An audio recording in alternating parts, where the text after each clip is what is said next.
لنهدينهم سبلنا وقال رسول الله صلى الله عليه وسلم من ابتغى علما مما يبتغى بوجه الله لا يتعلمه إلا ليصيب به عرضا من الدنيا لم يجد عرض الجنة يعني ريحها أو كما قال عليه الصلاة والسلام آمنت بالله صدق الله مولانا العظيم وصدق رسوله النبي الكريم ونحن على ذلك من الشاهدين والشاكرين سبحانك لا علم لنا إلا ما علمتنا إنك أنت العليم الحكيم سبحانك لا علم لنا إلا ما علمتنا إنك أنت العليم الحكيم سبحانك لا علم لنا إلا ما علمتنا إنك أنت العليم الحكيم তিন মাদ্রাসার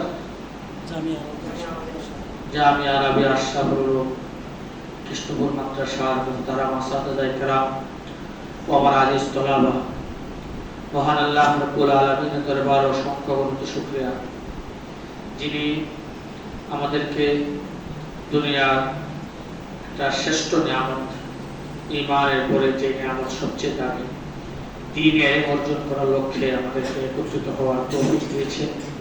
এই জন্য রবের দরবারে শুকরিয়া আদায় করে বলি আলহামদুলিল্লাহ। দ্বীনে ইলম এত দামি, আল্লামা মুফতি তকি উসমানী রাহমাতুল্লাহ আলাইহি বলেন দুনিয়ার বুকে যত নিয়ামত আছে তার মধ্যে সবচেয়ে দামি নিয়ামত হলো ঈমান। আর ঈমানের পরে সবচেয়ে শ্রেষ্ঠ এবং দামি নিয়ামত হলো ইলমে দ্বীন। ঈমানের পরে সবচেয়ে দামি এবং সবচেয়ে বড় নিয়ামত হলো ইলমে দ্বীন। এই জন্যই তো আল্লাহ তাআলা রাসূল সাল্লাল্লাহু আলাইহি ওয়াসাল্লামকে দোয়া শিখাইছেন। কি দোয়া শিখাইছেন? রব্বি জিদনি ইলমা।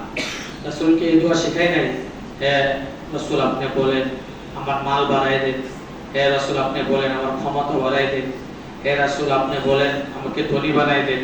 এটা এই দোয়া শিখাই নাই, বরং এই দোয়া শিখাইছে যে কুল রব্বি জিদনি ইলমা।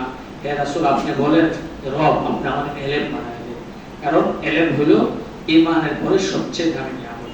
ঈমানের পরে সবচেয়ে দামি এই নিয়ামত তো দামি নিয়ামত, কিন্তু এই দামি নিয়ামতকে আমাদেরকে অর্জন করতে হলে আগে আমাদের ইখলাস, এই দামি নিয়ামত অর্জন করতে হলে আমাদের নিয়তকে আগে ঠিক করতে হবে। কারণ যদি আমাদের ইখলাস না থাকে দামি জিনিস অর্জন করে সেরাও আমরা দামি হতে পারবো না, আর পরকালে নাজাতেরও আমরা আশা করতে পারবো না। যেমন হাদিস শরীফে আসছে রাসূল করিম সাল্লাল্লাহু আলাইহি সাল্লাম বলছেন, যে হাদিস আমি তোমাদের সামনে পাঠ করছি, রাসূল বলেন মানিবতাগা ইলমান মিম্মা ইউবতাগা বিওয়াজহিল্লাহ, যে ব্যক্তি ইলম অর্জন করে এমন ইলম যে ইলম দ্বারা আল্লাহর সন্তুষ্টি লাভ করা যায়, কিন্তু সে ইলমটা অর্জন করতেছে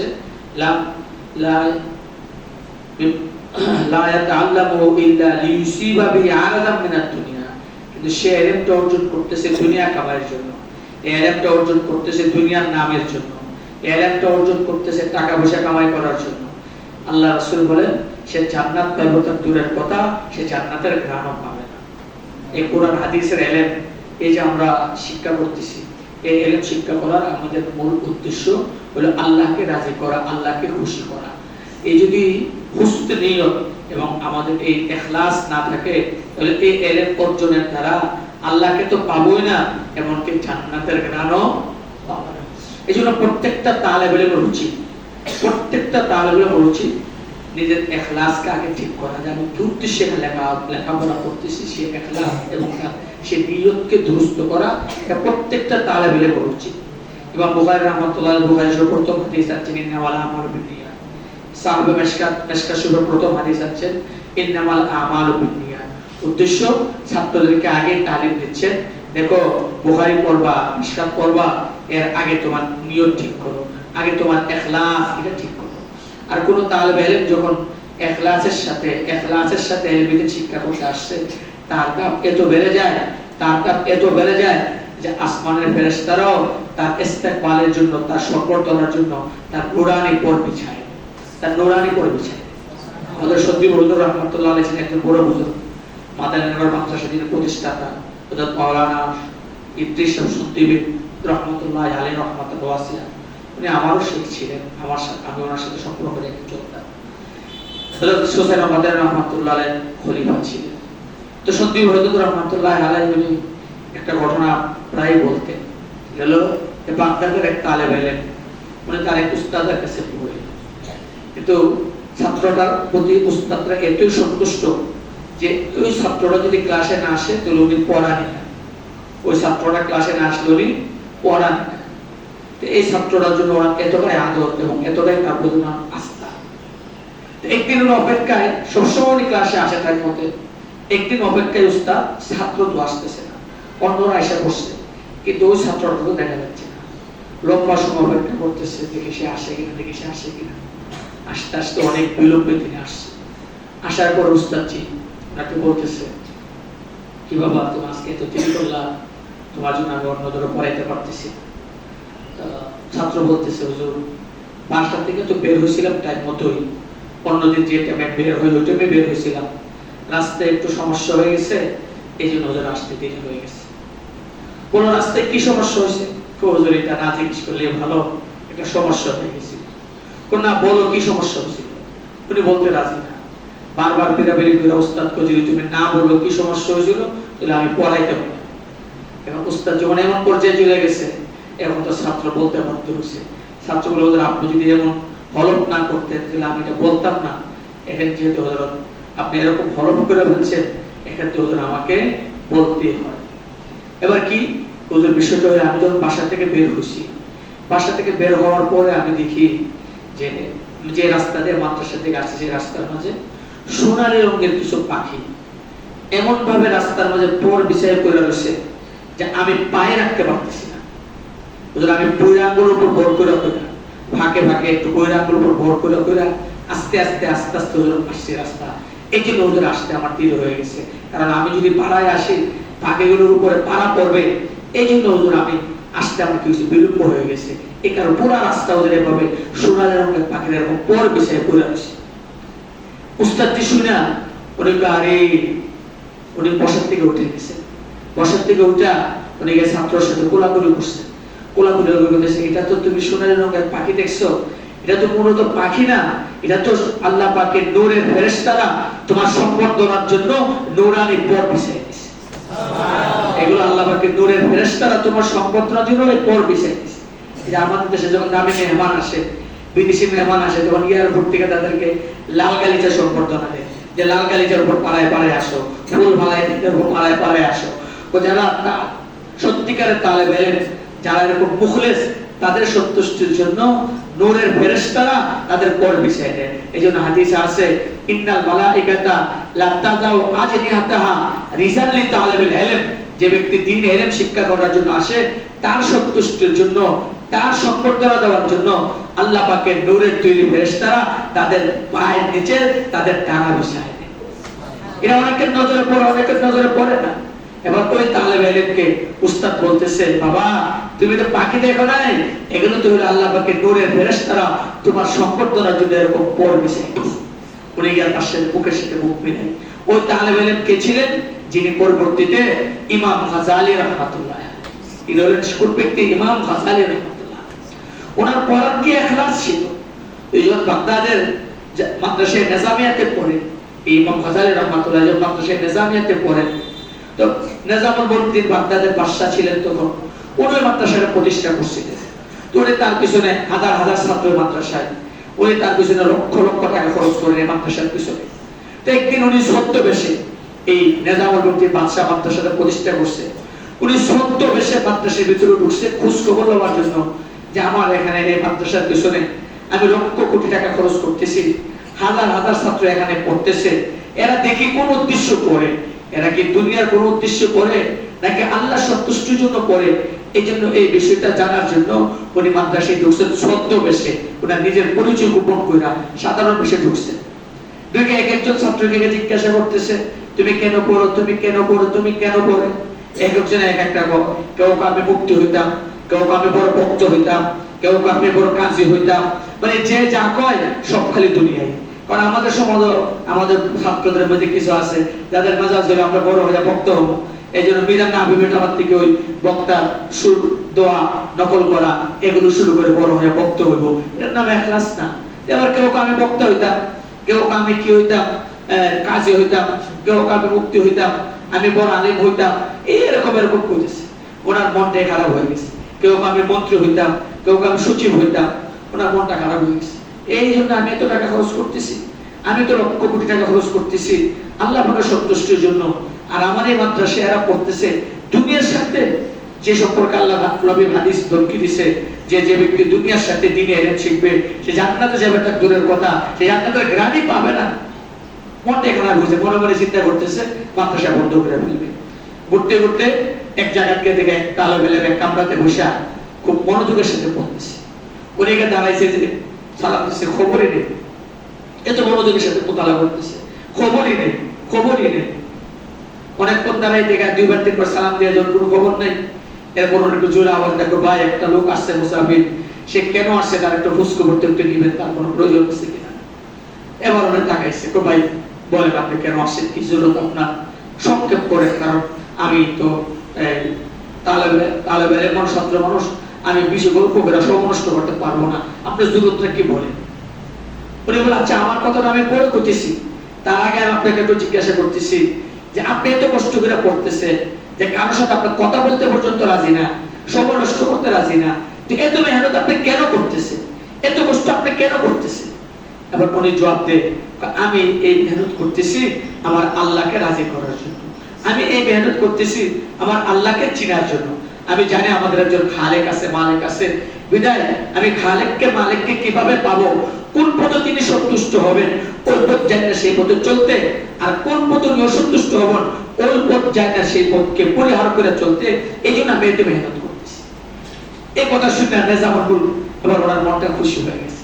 এবার ওনার পরিচয় দিয়ে বলতেছে, বাবা আমি হইলাম এই মাদ্রাসার প্রতিষ্ঠাতা, এদেশের বাদশাহ নেজামুল মুলক, আমি লক্ষ কোটি টাকা এই মাদ্রাসার জন্য খরচ করতেছি, আমি তো পুরো মাদ্রাসা ঘুরে আসছি, সবারই চিন্তা হলো দুনিয়া, আমি তো নিয়ত করছিলাম মাদ্রাসাটা বন্ধই করে দিব, কিন্তু একজন তোমাকে পাইলাম যে তুমি আল্লাহর জন্য পড়তেছো, আল্লাহকে রাজি খুশি করার জন্য পড়তেছো, এই জন্য এখন নিয়ত করছি তুমি একজন যতদিন পর্যন্ত আমার মাদ্রাসায় থাকবা, তুমি একজনের জন্য আমি পুরো মাদ্রাসা ঠিক রাখবো, হাজার হাজার ছাত্র এখানে পড়বে, শত শত শিক্ষক এখানে শিক্ষকতা করবে, লক্ষ কোটি টাকা খরচ হবে, শুধু তুমি একজনের জন্য। যেদিন তুমি একজন মাদ্রাসা থেকে লেখাপড়া শেষ করে চলে যাবা, তখন দেখবো মাদ্রাসা রাখা যায় কিনা, না মাদ্রাসা বন্ধ করে দেবো, তখন আবার পুনরায় চিন্তা করবো। তুমি যতদিন পড়বা, তুমি একজনের জন্য আমি পুরো মাদ্রাসা ঠিক রাখলাম। ওই তালেব ইলম কে ছিলেন, ওই তালেব ইলম, এই তালেব ইলম হইলেন ইমাম গাজ্জালী রাহমাতুল্লাহ। দেখো ইখলাস তার কি পরিমাণ ছিল, যে কারণে নূরের ফেরেশতারা তার যে পাকা বিছিয়ে দিয়েছে সচক্ষে দেখতে পাইছে, আর এই পরিমাণ ইখলাস ছিল, এই পরিমাণ মেহনত করছে, উনি পরবর্তীতে তো যুগশ্রেষ্ঠ আলেম হয়েছেন, দেশ জাতি বিশাল খেদমত আল্লাহ তাআলা ইমাম গাজ্জালী রাহমাতুল্লাহকে দিয়েছে।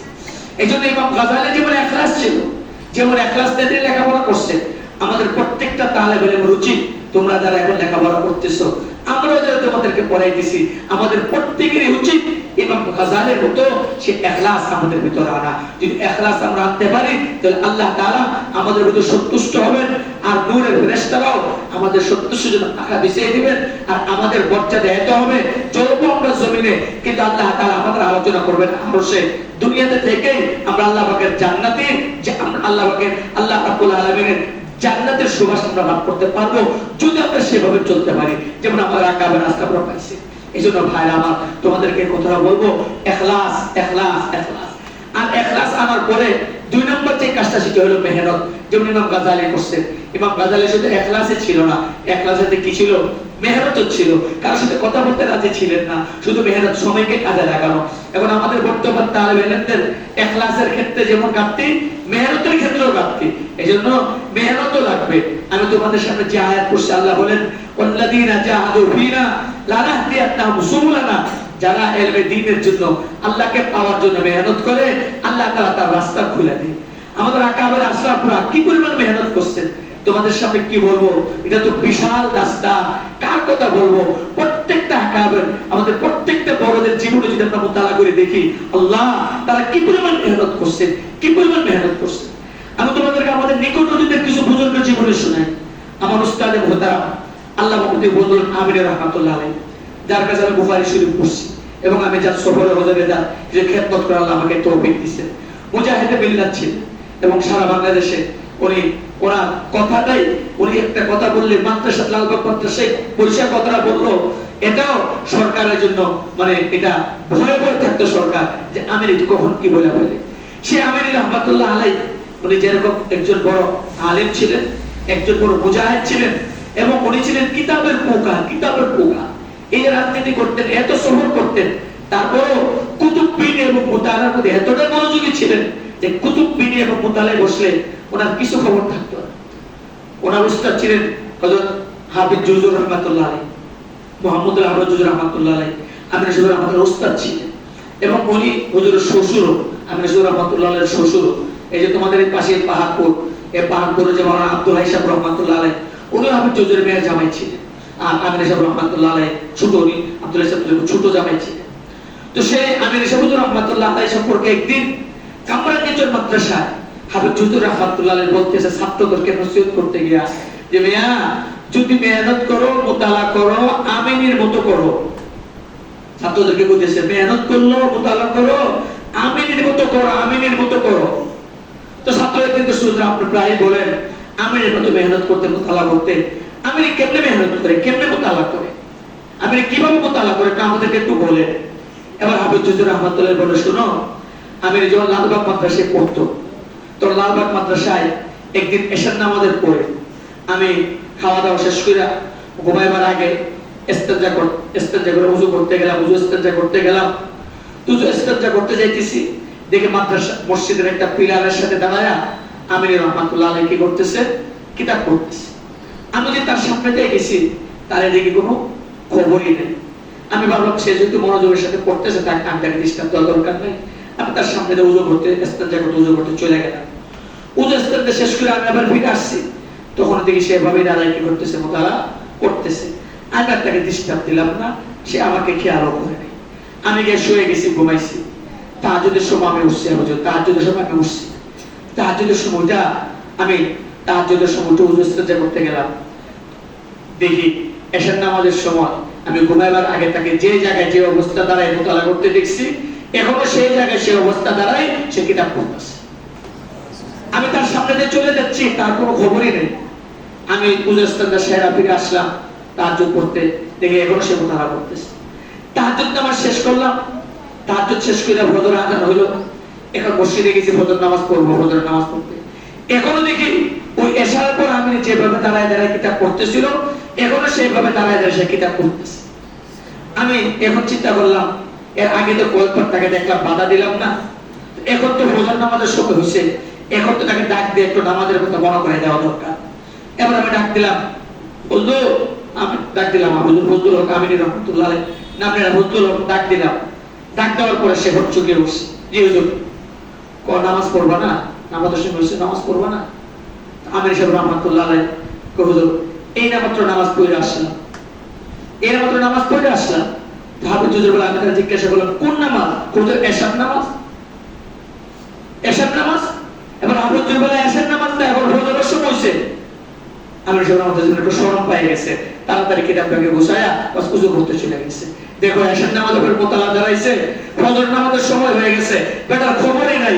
বলার পর কইতেছে, হুজুর এই মাত্র ফজর নামাজ পড়ে আসলাম। কোন নামাজ? এশার নামাজ, ফজর হয়ে গেছে। এভাবে মুতালা করে সেটাই ওনারা এত বড় হয়েছে। আর এখন আমাদের মুতালা, হ্যাঁ, এক ঘন্টা মুতালা বসে 3 বার পানির পিয়াস লাগে আর 10 বার সেফ পালানো লাগে। আমাদের ছাত্রদের মনোযোগের অবস্থা এরকম, এই যে এখানে বসে কথা শুনতে কত দিকে সেফ পালাইতেছে, মানে এমন অবস্থা, মানে এর খালি তুই উঠে। এগুলো অমনোযোগিতা, এগুলো অমনোযোগীর কারণে এমন হয়। ক্লাসে বসে ক্লাসে বসছে, কিতাব পড়ে তাকড়াতে বসে মুতালা বসে, একটু পরে পানির পিয়াস লাগে, একটু পরে খালি তুতো ভালো লাগে, খালি কাশি ভালো লাগে, এগুলো অমনোযোগিতা। আর ওরা সারা রাত তারাই মুতালা করছে, খবরও নাই যে কোন সময় কে কার ওনার সামনে দিয়ে গেছে, কিভাবে মুতালা করছে। এইভাবে মুতালা করে সেরেই ওনারা এত বড় হয়েছে। এই জন্য মেহনত ছাড়া বড় হওয়া যায় না, মেহনত ছাড়া কি হওয়া যায় না, বড় হওয়া যায় না। এরা যে এত বড় হয়েছেন, যুগশ্রেষ্ঠ হয়েছেন, আজকে যে তাদের নাম নিলে মানুষ ভক্তিতে তারা ভক্তুত করে ওঠে, কেন? তাদের ওই মেহনতের কারণে, তাদের ইখলাস আর তাদের মেহনতের কারণে। আমি হুজুর রহমাতুল্লাহ মুতালা একটা ঘটনা তোমাদেরকে শোনাই। আমাদের বর্তমান সময়ের একজন বড় আলেম মুফতি দেলোয়ার সাহেব রহমাতুল্লাহ আলিয়া, যিনি আকবর কমপ্লেক্সের মুহতামিম শেখুল হাদিস মুফতি দেলোয়ার সাহেব আমির সাহেব রহমাতুল্লাহ আলাইহির ছাত্র। তো ওনার একটা সাপ্তাহিক প্রশ্নোত্তর পর্ব হয়, দেলোয়ার সাহেব রহমাতুল্লাহ দাদা সাপ্তাহিক প্রশ্নোত্তর পর্ব হয়। তো একদিন ওনাকে একজনে আমির সাহেব রহমতুল্লাহ সম্পর্কে প্রশ্ন করছে। প্রশ্ন করবো উনি আমির সাহেব রহমতুল্লাহ সম্পর্কে কিছু কথা বলছে। উনি একটা ঘটনা শুনেছে, দেখো আমির রহমতুল্লাহ আলাই উনি কি পরিমাণ মোতালা মনোযোগী ছিলেন একটা ঘটনা শুনেছি। উনি লালবাগ মাদ্রাসা পড়াকালীন সময় সদস্য রহমতুল্লাহ শামসুল ফতুর রহমতুল্লাহ উস্তাদ ছিলেন। শামসুল ফতুর রহমতুল্লাহ আলাই উনি খাস খাদিম ছিলেন। একবার উনি মাদ্রাসা বন্ধ অথবা কোনো কারণে ছুটি নিয়ে হযরত শামসুল ফতুর রহমতুল্লাহ থেকে ছুটি নিয়ে উনি বাড়িতে যাবেন। ওনার বাড়ি ব্রাহ্মণ বাড়িয়া, বাড়িতে যাবেন, ট্রেনে যাবেন, কমলাপুর রেল স্টেশনে গেছেন। তো গ্যাস হচ্ছে রেল একটু আসতে একটু লেট হবে, বিলম্ব হবে। অনেক সময় এরকম হয় যে 1-1.5 ঘন্টা 2 ঘন্টা লেট হয়ে যায়। তো উনি সাথে করে একটা কিতাব নিয়ে গেছে, কারণ ছাত্রদের জন্য খায়রুল জালিস আল কিতাব, ছাত্রদের উত্তম বন্ধু হলো কি কিতাব। আমাদের ছাত্ররা মনে করে মোবাইলের উত্তম বন্ধু, এগুলো বের হলে একটা মোবাইল বের হয় না রে বাবা। ছাত্রদের জন্য উত্তম বন্ধু হলো কিতাব। যেখানে যাবে সেখানে তার হাতে একটা কিতাব থাকবে, সুযোগ পাইছে বাস কিতাব পড়তে থাকবে, সুযোগ পাইছে কিতাব পড়তে থাকবে। রিস্কায় বসে রয়েছে, সিএনজিতে বসে রয়েছে, স্টেশনে বসে রয়েছে, গাড়িতে বসে রয়েছে, কিতাবে পড়তে থাকবে। এটাই হলো ছাত্রদের মেজাজ, এটাই হওয়া চাই। আর যে ছাত্রের মেজাজ এমন হয়ে যাবে সে ভবিষ্যতে তার আল্লাহ তাআলা তাকে চমকাই দিবে, ভবিষ্যতে সে বড় হয়ে যাবে যদি তার মেজাজটা এমন হয়ে যায়। তো আপনি সবুজ রহমাতুল্লাহ এরকম একটা কিতাব সাথে করে নিয়ে গেছে। তো ট্রেন ধীরে আসছে শুনে দেরি হবে, লেট হবে শুনে উনি কিতাবটা নিয়ে পড়তে বসে, কিতাবটা নিয়ে পড়তে বসে। এখন কিতাবটা পড়তেছে পড়তেছে পড়তেছে, কিতাব শেষ করার আগে ওনারা কোনো দিকে কোনো খেয়ালই নেই। উনি না ঘটনা কি শেষ করলো, কিতাব পড়তে বসে গেছে।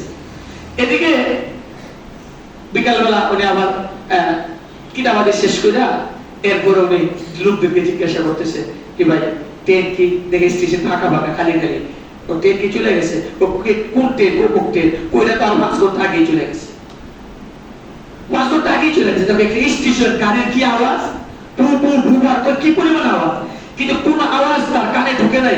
কিতাব এমন ভাবে ট্রেনে মুতালা করতেছে। এখন ট্রেন চলে গেছে, আর কি করবেন, ফিরে আমাদের সাথে এসে বসে। তাদের খাদ্য পরিপুর আমাদের জিজ্ঞাসা করেন কি বুঝলো, তুমি না বাড়ি যাও না, শ্বশুর একলা বাড়ি যাও না, গেছিলাম স্টেশন পর্যন্ত, তো ট্রেন দেরি আসে শুনে এটা কিতাব পড়তে বসছিলাম। তো কিতাব শেষ হওয়ার আগে আমার আর কোনো দিকে খেয়াল হয় নাই, কিতাব শেষ করে দেখি ট্রেন কোন দিক দিয়ে চলে গেছে, ওদের আমি খবর পাই নাই। এই জন্য ভাবলাম আমার বাড়ি যেতেন না, ফিরে আমার তো সেটা এসে বসছে। দেখো কেমন মনোযোগ ছিল তাদের মধ্যে, কেমন মনোযোগ ছিল। এখন তোমাদেরকে বলবো এভাবে যদি মনোযোগ না দাও লেখাপড়ায়, আর এভাবে যদি মেহনত না করো, বড় হতে পারবা না। বাসা বাসা বলবে উঠবা, ও বলবে দ্বারা জাতির কোনো ফায়দা হবে না, আর তুমিও তেমন কোনো উপকৃত হতে পারবা না। এই জন্য তোমাদেরকে বলবো 1 নাম্বার তোমরা তোমাদের ইখলাস ঠিক করো, নিয়ত ঠিক করো, আর 2 নাম্বার হলো তোমরা সেভাবে মেহনত করো। পারবা ইনশাআল্লাহ, পারবা ইনশাআল্লাহ, পারবা ইনশাআল্লাহ। 3 নাম্বার কাজ যেটা, 3 নাম্বার কাজ যেটা তোমাদের করতে হবে সেটা হলো আল্লাহ পাকের কাছে খুব বেশি বেশি দোয়াও করতে হবে এবং বড়দের থেকে দোয়া নিতে হবে। বড়দের থেকে নিতে হবে, দোয়া নিতে হবে। বড়দের দোয়া তোমার জীবন খুলে দেবে, তোমার জীবনকে চমকাই দেবে। বড়দের দোয়া নেওয়া যায় কিসের মাধ্যমে? খেদমতের মাধ্যমে, তাদের সন্তুষ্টির মাধ্যমে বড়দের দোয়া নেওয়া যায়, তাদের সন্তুষ্টির মধ্যে বড়দের দোয়া নেওয়া যায়। দেখো আব্দুল্লাহ ইবনে আব্বাস রাদিয়াল্লাহু তাআলা আল্লাহ রাসূলের আপন চাচাতো ভাই, উনি যে এত বড় হয়েছেন, উনি রাসূল যখন মারা যায় ওনার বয়স মাত্র 10 বছর। রাসূল যখন ইন্তেকাল করেন ওনার বয়স কত? মাত্র 10 বছর। কিন্তু সে আব্দুল্লাহ ইবনে আব্বাস এই সাহাবায়ে কেরামের মাঝে মুফাসসিরে কোরআন বলতে, তরজমানে কোরআন বলতে সবচেয়ে বড় মুফাসসির বলতে যাকে বোঝায় তিনি আব্দুল্লাহ ইবনে আব্বাস। অথচ রাসূল যখন মারা যায় ওনার বয়স ছিল কত? 10। কিন্তু উনি হয়ে গেলেন সাহাবাদের মধ্যে সবচেয়ে বড় মুফাসসির, তরজমানে কোরআন। হযরত ওমর রাদিয়াল্লাহু তাআলা খেলাফতকালে ওইজন রাষ্ট্রীয় বিভিন্ন জটিল বিষয় নিয়ে পরামর্শ করতেন। বড়দেরকে যেমন ডাকতেন তার সাথে আব্দুল্লাহ ইবনে আব্বাস করতেন। অনেক আপত্তি করতো কি ছোট বাচ্চারা আপনারা আমাদের সাথে ডাকেন, অথচ আমাদের তো তাদের মধ্যে ছেলে আছে। তাহলে ওমর বলতেন তোমরা তো জানো সে বয়স ছোট হলেও আল্লাহ তাআলা তাকে ইলমে কি মাকাম দান করছে। ওই জন্য এই মাকাম দান করছেন, আব্দুল্লাহ ইবনে আব্বাস এই মাকাম পাইছে। এর পিছনে 2টা বিষয় কাজ করছে। কয়টা বিষয় কাজ করছে? 2টা বিষয়। একটা বিষয় হলো উনি রাসূল থেকে দোয়া নিছে। রাসূল থেকে নিছে দোয়া নিছে। কিভাবে দোয়া নিছে? দোয়া নিছে যে হযরত রাসূলুল্লাহ সাল্লাল্লাহু আলাইহি ওয়াসাল্লাম একদিন ইস্তেনজা করতে গেছে বাথরুমে। ইস্তেনজা করতে গেছে তো জঙ্গলে, তখন তার এখনের মতো এরকম অ্যাটাচ বাথরুম টাইলস করা বাট এরকম কোনো কিছু ছিল না, পানির ঝর্ণা করোনা, পানির কলটল এগুলো ছিল না। রাসূল তো ইস্তেনজা করতে বসছে, কিন্তু রাসূল পানি নিয়ে এনেছেন। তো আব্দুল্লাহ ইবনে আব্বাস রাদিয়াল্লাহু তাআলা দেখলেন রাসূল ইস্তেনজা করতে গেছে, সাথে পানি নিয়ে নেন। উনি ছোট মানুষ, বাচ্চা মানুষ, 6-7 বছর বয়স। ওনার ভিতরে অনুভূতি আসছে রাসূল তো ইস্তেঞ্জা করার পরে পানির দরকার লাগবে, এই জন্য রাসূল কিন্তু বলে নাই। ছোট বাচ্চা মানুষ, তার ভিতরে অনুভূতিটা আসছে, নিচ থেকেই এক বোতল পানি নিয়ে ওই রাসূলের কাছাকাছি এমন ভাবে রেখে দিছে যে রাসূল যেন হাত বাড়াইলে পানিটা নিতে পারে।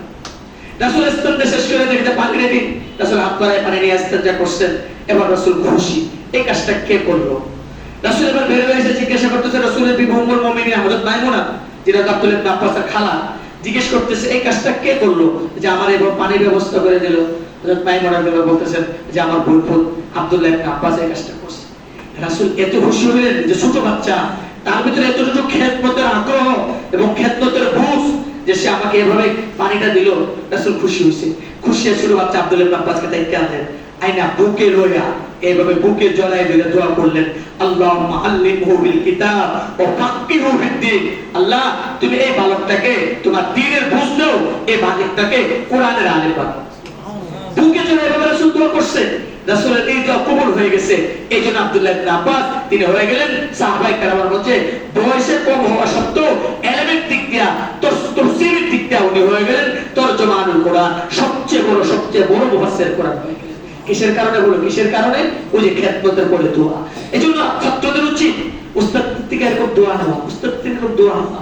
উস্তাদের দোয়া ছাড়া বড় হওয়া যায় না এবং উস্তাদের খেদমত ছাড়া বড় হওয়া যায় না।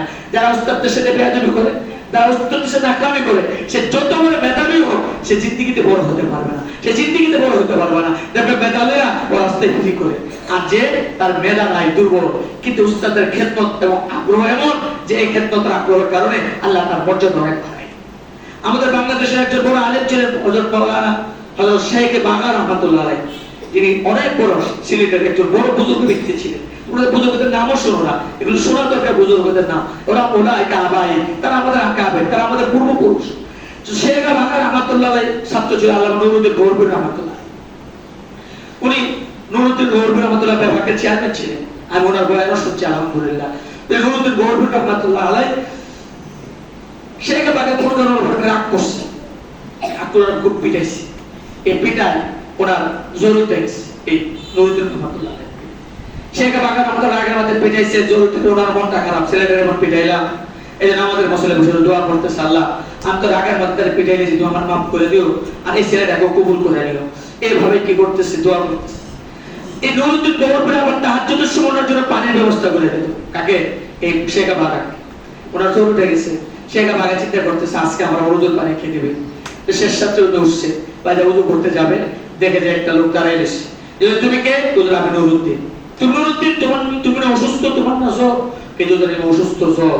কিন্তু তুমি দাঁড়ায় দিলা, কোথায় আমি দাঁড়ায় দিচ্ছি, আপনাকে আমি যদি ঘুমাই যাই আপনাকে তাহাজ্জুদের পানি খেয়ে দিবে। তুমি কি সারা রাত সজাগ? জি হুজুর, আমি জ্বর নিয়ে সারা রাত সজাগ, কারণ অসুস্থ অবস্থায় ঘুমাই গেলে যদি উঠতে না পারি আপনাকে হুজুর পানি খেয়ে দিবে, এই জন্য আমি জ্বর নিয়ে সারা রাত সজাগ, আপনার জন্য পানি নিয়ে দাঁড়ায় দিচ্ছি, যেন আপনার তাহাজ্জুদের সময় আপনাকে পানি দিতে পারি। কেমন ছিল তাদের ভিতরে উস্তাদের প্রতি মহব্বত, ভালোবাসা। এই কথা শুনে শেখ বাগা রাহমাতুল্লাহ আলাইহি ছাত্রকে একবার বুকের সাথে জড়ায় নিলেন। এরপর আল্লাহর কাছে দোয়া করেন, আল্লাহ আমার এই ছাত্রকে তুমি কবুল করো। এই দোয়া আল্লাহ নুরুদ্দিন গৌরবী রাহমাতুল্লাহ আলাইহি এত বড় আলেম হলেন, সাহাবা কেরাম বুজুর্গ হলেন, সেই নুরুদ্দিন গৌরবী রাহমাতুল্লাহ আলাইহি সে উস্তাদের খেদমত আর উস্তাদের দোয়ায়। আমরা মনে করি খালি পয়রে বলিবে হয়ে যাওয়া যায় না, শুধু পয়রে বলিবে হওয়া যায় না, পড়ার সাথে সাথে উস্তাদের কি লাগে? খেদমত এবং উস্তাদের দোয়াও লাগে। উস্তাদের খেদমত আর দোয়া ছাড়া পরেও হওয়া যায় না, বলিবে হওয়া যায় না। এই জন্য তোমাদেরকে তিনটা কথা। এক নাম্বার, আমরা আমাদের ইখলাস ঠিক করবো, পারবো ইনশাআল্লাহ। দুই নাম্বার, আমরা মেহনত করবো, মেহনত করতে পারবো ইনশাআল্লাহ। আর তিন নাম্বার, আমরা কি করব? উস্তাদদের সাথে আদব রক্ষা করে চলবো এবং উস্তাদদেরকে খুব ভক্তি করব, উস্তাদের খেদমত করব। উস্তাদের অনেক হক। দেখো এই আব্দুল্লাহ ইবনে আব্বাস রাদিয়াল্লাহু আনহু যে জীবনীটা আছে, রাসূল যখন ইন্তেকাল করছে, রাসূল ইন্তেকালের পরে আব্দুল্লাহ ইবনে আব্বাস ওনার আরো কয়েকজন সমবয়সী সাথীদেরকে বলতেছে, বয়স কত? 10 বছর। বলতেছে চলো আমরা রাসূলের হাদিস তো বড় বড় সাহাবায়ে কেরামের ছড়ানো ছিটানো আছে, চলো আমরা একটু রাসূলের হাদিসগুলো সংগ্রহ করি, এগুলো আমরা জমা করি। তো অন্য সাথীরা কয়, এত বড় বড় সাহাবীরা থাকতে আমরা কেউ শিখাইবো? আমরা কেউ শিখাইতো না, বিদায় আমরা এটার দরকার নেই। তো আব্দুল্লাহ ইবনে আব্বাসের অন্য সাথীরা রাজি হইল না, কিন্তু উনি এটার জন্য প্রস্তুতি নিলেন যে আমি যেখানে যেখানে হাদিস আছে, যার যার কাছে আছে হাদিস সংগ্রহ করব। এভাবে উনি যখন শুনতেন অমুক একজন সাহাবী আছে রাসূলের ওখানে, ওনার কাছে একটা হাদিস আছে, এক একটা হাদিসের জন্য তিনি 1 মাসের পর পায়ে হেঁটে সফর করতেন। এক একটা হাদিসের জন্য 1 মাসের পর 2 মাসের পর 3 মাসের পর পায়ে হাইটা হাইটা সফর করতেন। এরপরে যাইতেন। কখন এমন হইতো যে যার কাছে হাদিসটা আছে, যার কাছে গেছেন, উনি এমন সময় গিয়ে পড়ছে দুপুরবেলা। আর আরবের লোকেরা দুপুরবেলা কি করে? কাইলুলা করে। আরবের লোকেরা দুপুরবেলা কি করে? কাইলুলা করে, আরাম করে। তো উনি গিয়ে মরুভূমি সফর করে গেছেন, তো কাইলুলা করে। উনি চিন্তা করতেন, আমি তো ওনার কাছ থেকে হাদিস সংগ্রহ করতে আসি, আমি ছাত্র, উনি উস্তাদ, আমি উস্তাদ ছাত্রের জন্য ওনাকে ঘুমের ব্যাঘাত ঘটানো এটা আমার জন্য উচিত হবে না। এই জন্য উনি কি করতেন? ওই দরজার মাঝে বসে থাকতেন, দরজার মাঝে শুয়ে থাকতেন, বসে থাকতেন, ক্লান্তি শান্তি মরুভূমির ধুলাবালি এসে মুখে পড়তো, চেহারা পড়তো, গায়ে পড়তো, এরপরে এভাবে বসে থাকতেন। যতক্ষণ না ওই মুহাদ্দিস সাহেব নিজে ওই দরজা খুলে বের না হয়েছে ততক্ষণ দরজা ঢুকাও দিতেন। এভাবে উনি বসে থাকতেন। কেন? এবার মুহাদ্দিস সাহেব যখন বের হতো দেখতো রাসূলের চাচাতো ভাই, রাসূল আপনার চাচাতো ভাই, হ্যাঁ রাসূল আপনার চাচাতো ভাই, আপনি কেন আসছেন? কখন আসছেন? আসছি তো 2টার সময়। তো আপনি আমাকে ডাক দিলেন না? ওনা আমি তো আমার জরুরতে আসছি, আপনার আমার ব্যাঘাত ঘটানো এটা ঠিক হবে না। কেন আসছেন আপনি? শুনছি আপনার কাছে একটা হাদিস আছে, সেই হাদিসটা শুনতে আসছি, ওইটার জন্য আপনি সফর করে আসছেন। আপনি আমাকে বললো তো আপনার রাসূলের চাচাতো ভাই, আমি তো আপনাকে নিজেই কে ঘরে পৌঁছাই দিয়ে আসতাম। উনি বলে না, এটা তো এলেমের আদব না। এলেমের আদব তো হলো আমার দরকার, আমি আপনার কাছে আসবো, আমি আপনার কাছে আসবো। দেখো মেহনত কি পরিমাণ করছেন এক একটা হাদিসের জন্য, 1 মাস 2 মাস 3 মাসের পর সফর করছেন। কে উস্তাদের আদবটা কি পরিমাণ দেখাইছেন, যে উস্তাদকে ঘুম থেকে জাগান নাই, উস্তাদের দরজায় টোকা দেন নাই। আর এখন আপনার ছাত্ররা বাচ্চা ঘুমা আইসে নিত, হুজুর ঘুমাই রয়েছে, দরজার ধাক্কায় আওয়াজ দেয়া হুজুরের ঘুম তো উঠায়া শুয়ে দিত। ঠিক কিনা বলেন? এই ধরনের আমাদের ছাত্ররা আদব, এই কারণে তারা বড় হতে পারে না। উস্তাদ ঘুমাইতেছে, কোনো ব্যাঘাত ঘটানো এটা তো উস্তাদের শানের বিরাট বড় বেয়াদবি। তোমার বাবা পাইছে মা আছে বসে থাকো, উস্তাদের যখন ঘুম ভাঙবে তখন তুমি তার সাথে কাছে যাইবা, কিন্তু তোমার জন্য যদি ছুটি লইবা আর উস্তাদের দরজা আমাদের উস্তাদের ঘুম ভাঙবা, এটা বেয়াদবি, স্পষ্ট এটা সরাসরি এটা বেয়াদবি। এবার আব্দুল্লাহ ইবনে আব্বাস জায়গায় নাই, হাদিস শুনতে গেছে তো লম্বা সফর, তারপরও জায়গায় নাই, অপেক্ষা করছে। এরপরে যখন উনি ঘুম থেকে উঠছে, স্বেচ্ছায় দরজা খুলছে, তখন ওনার জন্য পেশ করছে। এজন্য বাবারা এই 3টা বিষয় তোমাদের সামনে বললাম, বলার তো অনেক, কিন্তু আজকের মতো 3টা বিষয় বললাম। আল্লাহ তোমাদেরকে 3টা বিষয়ের উপর আমল করার তৌফিক দান করুন। 1 নাম্বার ইখলাস, 2 নাম্বার মেহনত, 3 নাম্বার উস্তাদের সাথে সুসম্পর্ক এবং উস্তাদের আদর। পারবা ইনশাআল্লাহ? আল্লাহ তোমাদের সবাইকে তৌফিক দান করুন। ও আখির দাওয়ানা আলহামদুলিল্লাহি রাব্বিল আলামিন। সুবহানাকাল্লাহুম্মা ওয়া বিহামদিক আশহাদু আল্লা ইলাহা ইল্লা আনতা আস্তাগফিরুকা ওয়া আতুবু ইলাইক।